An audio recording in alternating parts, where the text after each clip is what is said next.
Miss Mercedes Morr, also known as Janae Lynn Gagnier, was killed August 29th, 2021 at the hands of a deranged fan. She was the life of the party. She was famously known to remain true to who she was, no matter the person she was around, no matter their status. She was just an overall people person. Who would hurt such a loving soul? Why would Kevin or Coro do this horrible crime?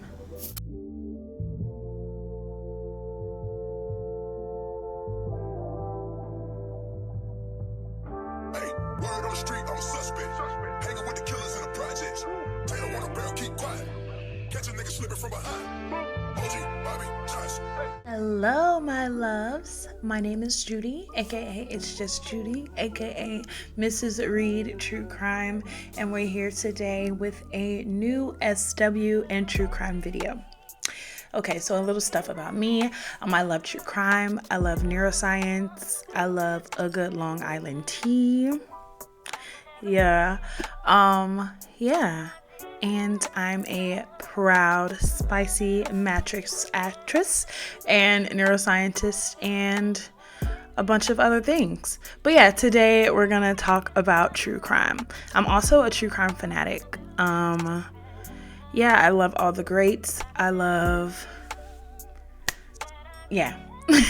to list all of them, but I have so many true crime baddies that I love. That made me want to be a true crime baddie too. So yes, we're gonna get into it. A little bit about me, a little bit about this channel. This channel is gonna be a main source for all my vlogs of me as a researcher slash neuroscientist slash content creator slash mattress actress slash plus size model, and also all my S-work and true crime cases. So these cases are gonna cover all basically the cases that happen in our community that nobody really talks about, but I really wanna cover them because it's happening right in front of us and we need it to be known. And then lastly, just little stuff, try on hauls, other things that I think interest me that might interest you. So yes, let's get into this great channel. All right, enough about me. Check out the description below to follow my socials if you missed them earlier. I'm super excited to embark on this journey. As I said earlier, I love true crime and I'm excited to embark on my future as a future criminal profiler. Yes. So I don't know if y'all see like my little bookshelf behind me or whatever, but these are all of my like true crime books.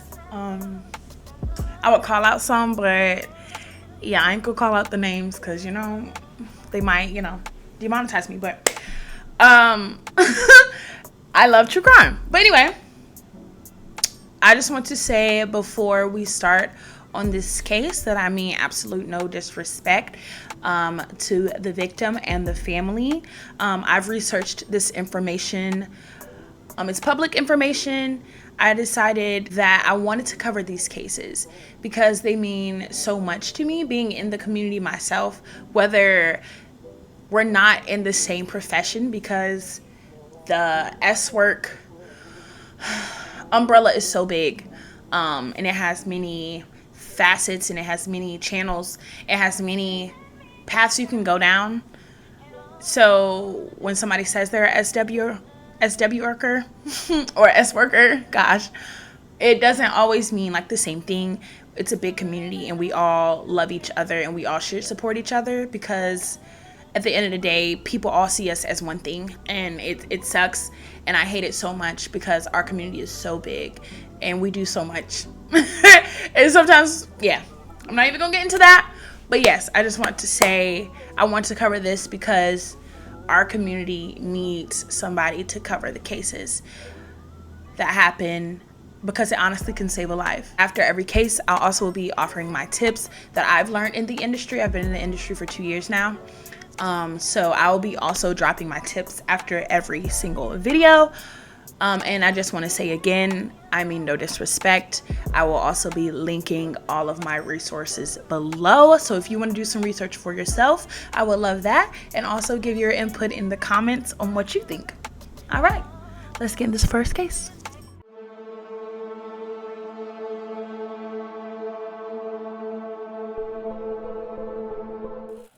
Janae Lynn Gagnier was born November 25th, 1987 to Mark P. Gagnier and Janetta L. Porter Grover in El Paso, Texas. She had one brother, Mark Jr., three sisters, London, Amber, and Alani.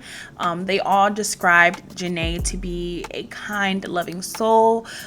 She was like her siblings' best friend, her mom's best friend, and she was definitely a daddy's little girl. Growing up, she had a huge interest in modeling, as many of us did. I know around that time everybody was growing up, we loved, well, especially me, I loved America's Next Top Model. You could not tell me that I was not about to be the next Takora Jones. Okay, anyway. After a short while, Janae and her parents moved to Las Vegas, California, so that her mother could help her father with the family restaurant. Unfortunately, her parents got divorced, which caused Janae to move back to Texas. She frequently alternated between California and Texas, as many, people with separated families do. We go back and forth. So it truly sucks moving from one atmosphere to the next. As a teenager, Janae was known all around. One thing about Janae, everyone known her to love fashion and money, even at a young age. I know that's right. To make money in high school, Janae used to do hair out of her father's garage. My best friend, that's how she started doing hair, and she still does hair to this day, which is true go-getters. Her favorite thing to do after school was to go to the Walmart parking lot to, chill with her friends. My friend, one of my best friends, said that's what she used to do too. It's just funny, like, having the parallels in our lives. Everybody honestly had the same childhood. You can't tell me we didn't.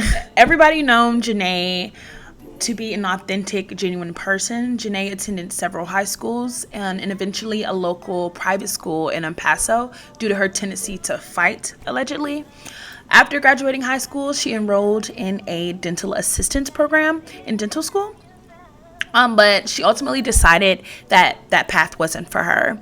She then made up her mind that Texas wasn't for her anymore, and so she decided to move to Las Vegas with her then boyfriend. In Vegas, she picked up the alias Mercedes Morr, Mercedes being a luxury, and Morr came from her mom of her being always known to wanting more, which I think is really, really cute, like how family oriented she was. Mercedes eventually moved back to Texas and decided to solely concentrate on her dancing career, which later paved the way to her being a major influencer. Her family first disapproved of her dancing, but later changed their mind due to how much money she was pulling in. A lot of resources say she was pulling in between $4,000 to $5,000 a weekend. As a S worker, it's common knowledge that social media is your best friend.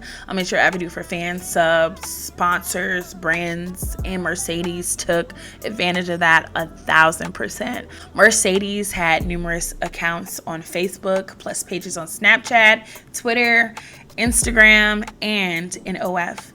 She had a massive following on Instagram with more than 2 million followers, including followers such as Cardi B, Megan Thee Stallion, Big Lotto. With an OF page of over 20,000 likes and over 3,000 subs, her subs knew her to be humorous and sweet.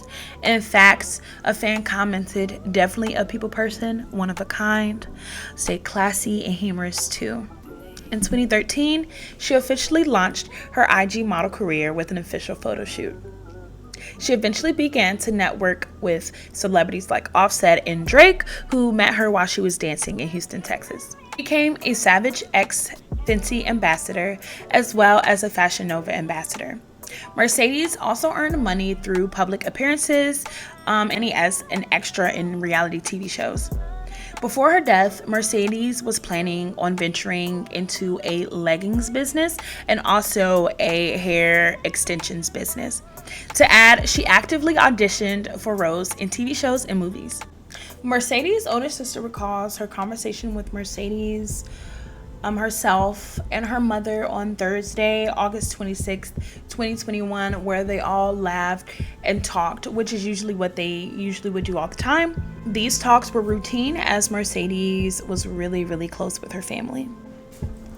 Sadly, that would be the last time that they would talk to their sister and daughter. That was the last time that actually anyone had heard anything from her. Her family began to grow weary because her socials got radio silent. And I know for a fact, if my social medias got radio silent, and any of my friends, they know that something's wrong. Whether it's something mentally or something's actually wrong, because that's, as I said previously, how we make, our source of income, by social media. Feeling concerned and worried from not hearing from his daughter all weekend, Mark decides to go to his daughter's residence early Sunday morning. He kept calling but assumed she was sleeping. Meanwhile, her mother, Janae, was calling the local Richmond police to do a welfare check on her. Mark ended up arriving at the same time as the police. So it's Sunday, August 29th, 2021, and Mark and his girlfriend enter Mercedes' El Paso apartment. They were not expecting what they were about to see. So Mark literally barges down the door, and immediately he sees down the steps his precious daughter unconscious. Her clothing is tattered, and at first glance, her father assumes that, maybe she tripped down the steps, maybe, a freak accident happened that maybe she just fell down the steps. She was just curled up in the ball in the fetal position. She was cold. So the police knew that she was presumed dead, and Mark wanted to cover his daughter, being that I say, her clothing was tattered. Upon entering his daughter's bedroom, he sees 34-year-old Kevin Recordo laying on her bed with self-inflicted neck wounds. He's not dead as of yet, but he is gasping on his last. He's gasping for air, he's about to die, the father assumes. The father, is trying to grab something of his daughter, but before he can even process that, he sees that, what truly happened. I don't know, but me walking in and finding my daughter and finding him committing suicide was just something. Resources say Recordo stabbed himself multiple times and bled about the house. They found his blood in the kitchen, the bathroom, and her bedroom. They also found writings on the wall, penned in lipstick or marker, saying different cryptic messages or professed love for Janae. They read, "Janae wanted me to love her, but she wore another man's ring. I wish I never met her. I wish I stayed in Florida. I was used for money while money was underlined, and I wish I never loved her." Police also found that there was no forced entry into her apartment. The news spread around like wildfire, and everyone who knew Mercedes was definitely impacted by this news. Cardi B went on her live to say, "So sad," and F you, and trying to justify it because of her lifestyle. She also said, "Y'all will hate on a bad dead or alive. She was a sweetheart." Even Drake dedicated Certified Lover Boy to her memory. "She was loved by all, truly." She's very cautious about her surroundings. Unfortunately, someone basically was stalking and killed my baby. She had a few million followers. That's all fine and good, but she was a person. A neighbor told ABC that they would be surprised to learn that the man had been able to break in. They assumed that their neighborhood was very secure and very safe, and things like that don't usually happen in their own neighborhood. To add, he said it was very guarded.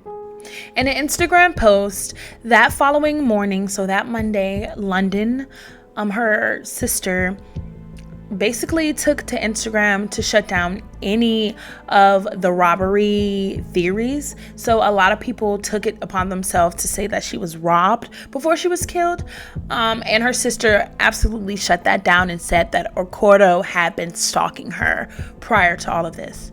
Odd enough, her apartment only had 3 doors like to the outside. So she had the front door, the garage door, and her balcony door. There's a few theories on how Orcudo could have gotten in. Podcasts, other YouTube, and different outlets in the media have tried to shine some light on what they think could have happened in this situation as well.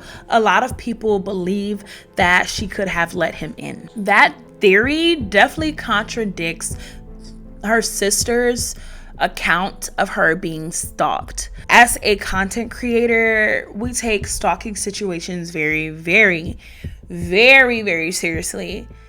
And I don't truly believe that really knew that she had a stalker out there and she would let down her guard to let someone in that she did not know. I highly, highly doubt that. People that speculate on what content creators do are trying to say that Orcudo was her client and it was ultimately a deal that had gone wrong or whatever. As many content creators that's probably watching this are probably laughing, like how they always think that, you know, as I've said earlier, the umbrella of SW is huge, but people like to branch it into one, you know, category. I don't believe that she was an escort, and even her family has denied those claims that she was escorting. So, which ultimately shuts down this. But, you know, we're going to entertain this for the case of true crime. Even researching, seeing a medium, even a tarot card reader saying that Orcudo was mad that he couldn't fully have her. He wanted a relationship with her. Some people actually believe that Orcudo could have gotten in while she was taking the trash or running, you know, to her car or from her car. Her sister noted that she would sometimes park in front of her home instead of her garage. So that could have mean that he could have came in from the garage prior, stayed in there, waited for her and hid, or near her front door somehow. In other words, he may have waited for Mercedes to get home, threaten her when she got home, and follow her inside. The last possibility is that he found her spare key. This would be very unlikely, but I don't think that we should throw this away as well. Some cases that some may say like maintenance could have like let him in, but there's no credibility or evidence for that. Sources say that Mercedes was doxxed by a fan a few years prior when she lived in New Orleans. They leaked her address, which persuaded her to move back to Texas. She was cautious ever since then, which makes the first theory very doubtful. Because even personally, I know some escorts or full service ladies that ultimately got out of the game once they got doxxed. So once your safety goods on the line, a lot of hits the fan and it makes you, you know, get back to reality and make you change up, you know, your tactics. So I highly doubt the first theory again. On Tuesday that week, a medical examiner said that Mercedes was strangled and suffered a traumatic concussion, according to ABC 13. Orcudo's death was ruled a suicide, with the medical examiner saying that his cause of death was multiple sharp force trauma. Police have found absolutely no relation to Orcudo and Mercedes. She used to accept gifts from OF in her wish list. Her father suspects that that's how Orcudo could have gotten her address. People have speculated that, as I said previously, that she was a sugar baby or escort because of his cryptic messages, which I will post here again. But I don't believe that's the case. I believe people are basing her online persona and making it an ultimately reason behind it all. Also, her family has stated multiple times that she was not, because of the money she was accumulating. They ultimately felt like her brand deals, her public appearances, like there was no way she needed to be an escort. Like they felt like she was not that greedy. Like she was making good money. There was no need for her to make more. Does that make sense? They believe that Orcudo was putting like a big file of all the info he had on her in her location, where she resided. Even though she would not like personally post her physical address, she would sometimes blur out her location. So she would post in front of her like door and blur out the background, or she would post outside of her house and blur out the background, or the pool, blur out the background, or anything public in her neighborhood, but she would definitely blur out that background. When I saw this case, I immediately went to her Instagram. Here's some of the content that I found on her Instagram. As a content creator, I know that fans can definitely become obsessive and outrageous, honestly, when it comes to knowing you on a personal level and trying to be near you. It's possible, definitely possible, for people to create an imaginary relationship with people they've never even met before, people they literally see online. And a lot of times I don't think people realize that our online persona is honestly our online persona. And I don't think people know how to separate that like we do. Orkoto wrote, Janae wanted me to love her, but she wore another man's ring. First off, he said Janae. Janae is her real name. That means he knew her private information. Second off, the ring that he was referring to, which I will show here, the ring he's referring to is the ring that her boyfriend, Corey, had gave her. Mercedes posted this video on May 19th, 2021. She also wrote a caption, I promised he would go hard for me, which raises the possibility that she was engaged. Further, she also used the hashtag #PromiseRing for the post. To add, Mercedes also had a new tattoo on her hand. Going through the video, we can see a tap between her thumb and wrist. She inked an initial, Corey, and many of her fans believed he was the lucky guy. Mercedes didn't reveal, honestly, much about her private life. She had a long-distance relationship, but everybody knew that they were lovebirds. They were even due to move in together into a new home in Houston.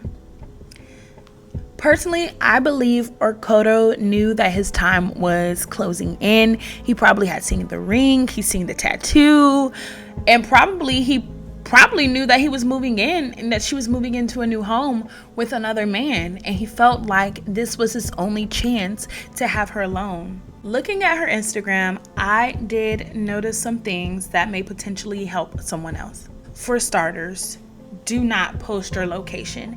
Even if you feel like nobody will notice where you're at, it's a big place, nobody will notice me, please wait until you leave to post. If it's a super public location, or if it's a super private location, don't post that at all. In terms of pictures and selecting what pictures to post, do not pose or take pictures in front of your door, in front of your community, in front of a noticeable place in your neighborhood. People are watching. Even if you don't think nobody's watching, somebody's watching you. Doesn't matter if you're a content creator or average Joe, somebody's watching you. This also leads me to number 3. Please be aware of your surroundings. As I said, you never know who's watching you. You being attentive could ultimately save your life. And to add on to number 3, another thing that I would invest in, 2 things that I would invest in. 1, a security camera system, or just something that you can always watch your home at all times. And another thing would be a VPN, or virtual private network, which literally just puts you in another place. So right now I'm in Germany and I'm in the US. Or I can literally pick up and take myself to Atlanta, or pick myself and take me to California. And that's where my phone, that's where my TV, and that's where my computer is. So nobody can ultimately track your private location. And last, but definitely not least, change the address or turn it off when it comes to your privacy settings in your phone. If you're an iPhone user, I know how to turn it off, but I'm unsure how to turn it off. If you're an Android user, I know Androids are a lot more safer when it comes to your privacy. I even know the new update with Instagram allows you to see your location to a T, so I would definitely check that as well. You can definitely send a picture to somebody, and if they go to the information on it, you can definitely see, you know, where that person sent that picture from. So I would go to your settings, your privacy, your location settings, and make sure that never is selected for your camera.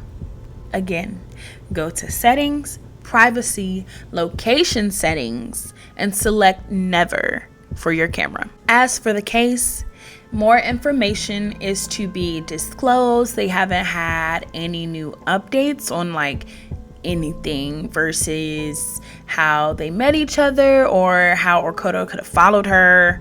Honestly, I believe that being that she was a content creator, nobody is really trying to open up, especially being that they found the killer right in their nose. Sad to say, if he wasn't right there, I don't think they would have found him. They don't really put the fire on people, black and brown people, especially when they found out that you're a content creator.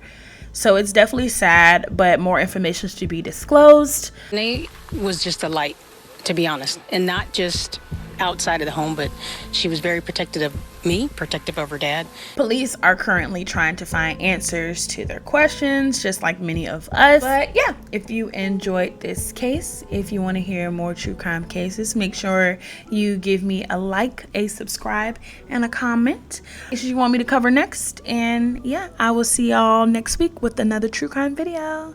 Bye.